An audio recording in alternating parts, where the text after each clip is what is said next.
பயணம். மாசம் கிட்டத்தட்ட 800 இருந்து 1000 ரூபாய் வரைக்கும் நம்மால் சேமிக்க முடியுது. ஏனென்றால் கட்டணம் கிடையாது. மற்றவங்க எல்லாம் பஸ்ஸுக்கு போனோம்னா காசு இருக்கா இல்லையான்னு பார்க்கணும். நீங்க நினைத்தா நேராக பஸ்ல ஏறி போகக்கூடிய அளவிலே இன்று உங்களுக்கான வாய்ப்புகளை உருவாக்கி தந்து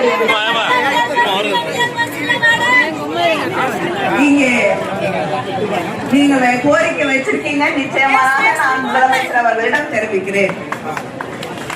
இந்த பகுதியிலே மினிபஸ்களுக்கு சின்ன சின்ன ஊர்களுக்கு பஸ் இல்ல அப்படிங்கிற அந்த கோரிக்கையை நிறைவேற்றுவதற்காக மினி பஸ் சர்வீசஸ் மறுபடியும் கொண்டு வரப்படும் எல்லா பகுதிகளிலும். அது மட்டும் இல்லாம 10,000 பஸ் நம்ம மறுபடியும் ஆட்சிக்கு வந்த உடனே எல்லா பகுதிகளும் இனிமேல் நீங்க கேட்கறதுக்கு முன்னாடியே பஸ் வரும். அந்த ஊருக்கு 10,000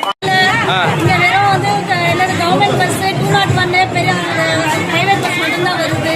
இங்க விடியல் பஸ் சிட்டியில போக்க என்னங்க பிரயோஜனம்?